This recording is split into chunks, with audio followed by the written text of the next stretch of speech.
Warning. 3, 2, 1.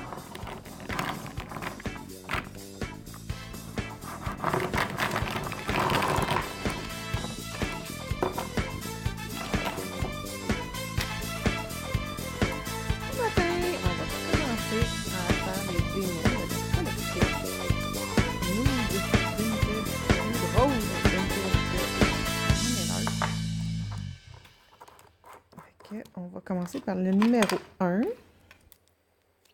Là, naturellement, j'ai pas boffé mes prothèses. Je reviens. Bon, on va aller mieux de même, ça. OK, sans tout pitcher à terre, on va essayer de faire ça comme il faut. Et sans respirer. Ah, je suis collée. Sans respirer dans le micro cette fois-ci. Oh! C'est fin, fin, fin, ça.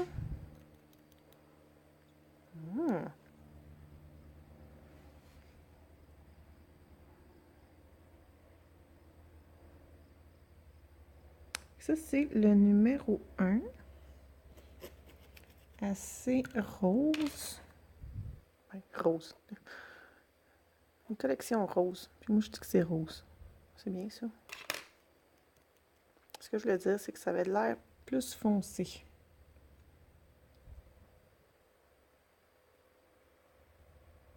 Wow! Ah, ouais, ça a l'air comme les covers pink que j'utilise en acrylique. Ah, puis elle se travaille bien en boulette aussi. Ah, j'aime ça.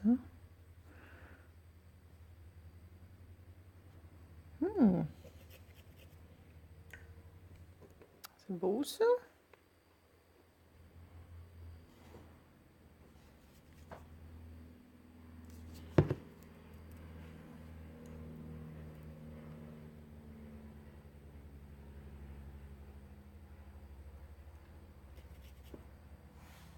J'aime beaucoup comment GNS travaille. J'aime beaucoup comment que c'est fin, fin, fin, fin. On va voir si, toi, si ça va continuer comme ça. Parce que j'ai, dans mon expérience, eu des poudres excessivement fines. Puis même s'il n'y avait pas pogné l'humidité, après un certain temps, le grain commençait à être de plus en plus pas fin. Pas fin dans le genre de gros, puis pas fin dans le genre de pas correct avec moi parce qu'ils se travaillent pas bien. Bon, moi je les appelle des pas fins. Fait qu'on va faire les autres démos un peu en accéléré parce que ça ne me tente pas que vous passiez un autre 20 minutes ici à me regarder juste faire les couleurs. Et à la fin du vidéo, je vais les tester en acrylique. Donc, avec le monomère acrylique, la technique acrylique, ça c'est la technique résine poudre.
Ah, voici les 4 premières. Numéro 1, numéro 2, numéro 3, numéro 4. J'ai fermé la porte patio parce que je trouvais qu'on ne voyait pas les couleurs. Puis on les voit encore pas super bien. Celui-là, c'est vraiment un rose bébé. Il est vraiment magnifique. On ne voit pas tant que ça. C'est vraiment un petit rose bébé transparent. Peut-être qu'avec 3 couches, on verrait plus le rose. Ça, c'est un rose avec une petite pointe de mauve. Moi, je trouve qu'il y a du mauve dedans. Lui, il y a clairement du rose foncé. C'est débile. Puis celui-là, comme je dis, c'est comme un cover pink. On va passer à la deuxième partie de la collection.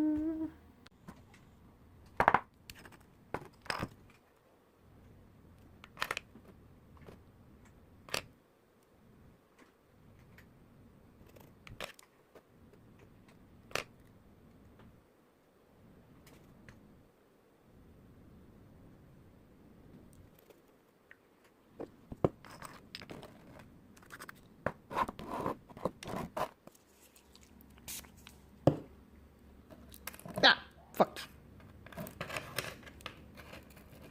Je vais pas me coller!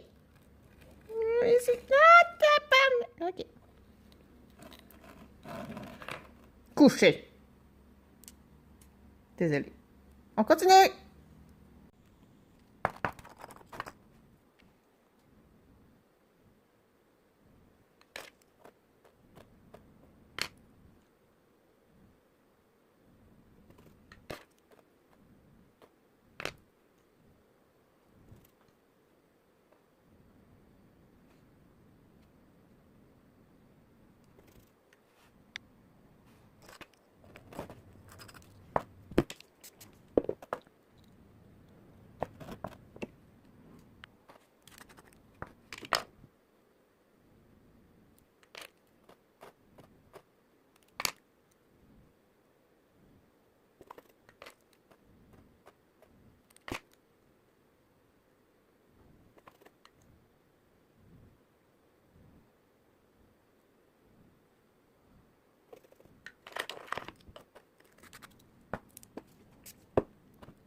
Bon, deuxième partie de la collection.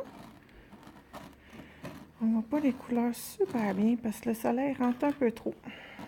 Quand je vais avoir mon atelier, quand je vais avoir mon salon dans mon atelier de peinture en bas, ça va aller déjà mieux. J'avais tout installé mon atelier de peinture, donné des cours de peinture. Puis, j'en donne plus. Je fais trop d'ongles. Mais j'en donne encore un peu, mais je peux pas dire que ça sert à quelque chose de garder autant d'espace pour ça. Fait que mon chum, il m'a dit, tu descends en bas. Mais en fait, c'est pas vraiment ça qu'il m'a dit, là, mais on va descendre en bas. Fait qu'il va y avoir un meilleur éclairage. Mais, pour venir aux poudres aujourd'hui, wow! Celui-là aussi, il a de l'air un petit peu taupe. Lui, il a de l'air avoir un beau rose. Mon Dieu. Ah, un petit... C'est tous des demi-tons, hein. Celui-là, je te dirais qu'il y a comme un rose avec un petit peu de mauve, avec un petit peu de gris, puis il est vraiment beau. Puis là, il y a mon chat qui s'en vient miauler ça dans le chose. Bonjour, Manon! Non, tu viens pas. Non, non. Celui-là, frotte-toi pas sur la caméra. Celui-là, il y a du rose plus foncé que lui. Oui, donne-moi des bisous, ça c'est bien. Puis lui, tu sais quoi, moi? Oui. Lui, c'est comme un framboise grisâtre aussi. Mais c'est ça, vous allez voir, moi, je décris les couleurs d'une manière vraiment, vraiment weird parce que dans ma tête, je pense en termes de pigments. Fait que si je serais en train de vouloir faire cette couleur-là, En peinture à l'huile, je prendrais du cramoisi d'alizarin avec un petit peu de bleu, avec un petit peu de très, très, très touche légère de noir. Puis ça donnerait à peu près cette couleur-là avec du blanc. Faut que tu mettes du blanc pour le pâlir. Ouais. Ça donne une idée, comme lui, il est plus foncé. C'est plus pâle, c'est plus pâle, c'est plus pâle. En tout cas, je digresse. Fait que ceci est la collection Nude Rose Vintage. Je vais essayer de voir si j'allume la lumière. Ben, on les voit quand même pas pire, pas pire. Fait que ça, tu vois, celui-là, c'est le plus pâle. Puis, si je me trompe pas, le numéro 3, c'est celui-là, c'est celui que tout le monde aime, qui est beaucoup couleur chair. Un petit peu plus foncé, couleur chair, pour peut-être les personnes qui sont bronzées. Lui, il est vraiment rose pâle bébé, c'est fou. Puis lui, il a de l'air un rose moyen, rose moyen. Sérieux, j'adore la poudre Géana. À date, je le trouve que ça travaille super bien. Elle est super fine. J'ai hâte de voir comment elle va vieillir avec le temps, parce que moi, je garde mes poudres quand même assez longtemps. Puis après ça, on va voir. Merci à vous d'avoir été là avec moi pour voir la collection Rose Nude Vintage de GNA. Ah, bye!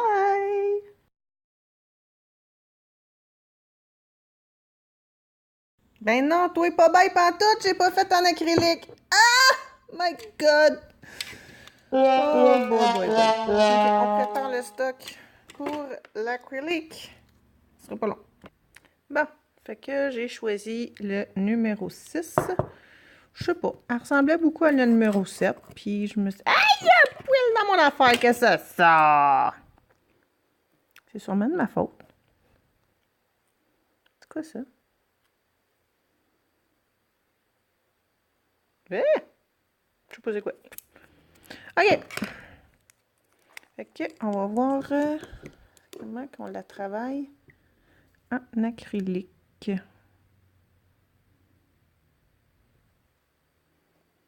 OK. Oh. OK. En acrylique, le pigment se sépare. On voit qu'il y a deux couleurs. Je ne sais pas si vous le voyez. Moi, je le vois. Par contre, côté malléabilité, j'aime bien. C'est sûr que je ne ferai pas le long au complet. Je ne veux pas perdre toute ma poudre. Ça, c'est mon défaut, moi. J'aime pas perdre mes poudres. Fait que je les utilise pas. Bon, là, c'est mon pinceau comme ça qui perd des poils. Là. Oh là, mon pinceau.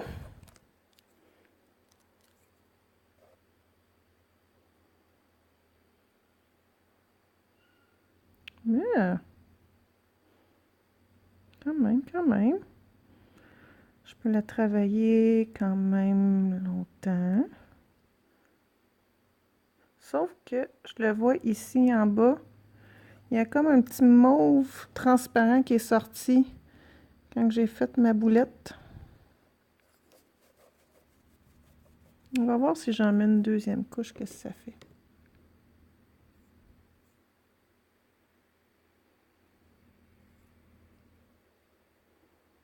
Oui, on voit encore là. Ça se sépare vraiment en deux couleurs.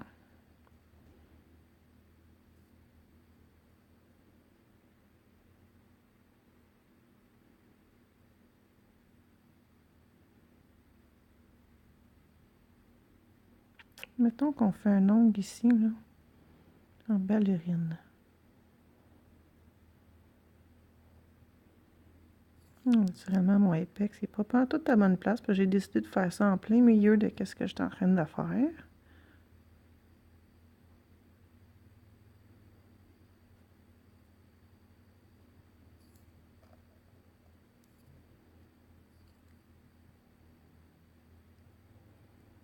Ouais. Somme toute, je trouve qu'elle se travaille bien. Sauf qu'elle se sépare, le pigment, la couleur se sépare. Fait que c'est pas la même affaire. C'est vraiment une poudre, je pense, qui est formulée pour être travaillée à poudre résine. Parce que le pigment qui se sépare comme ça, quand on a la boule mouillée, moi, j'aime vraiment pas ça.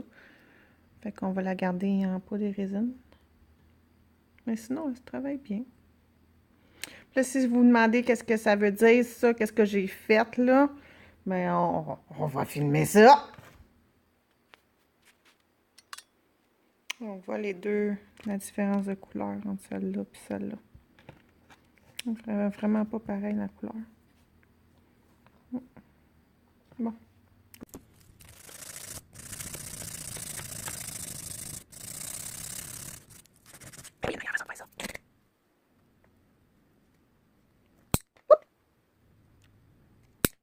Ah. Faut que je fasse attention, il est pas sec.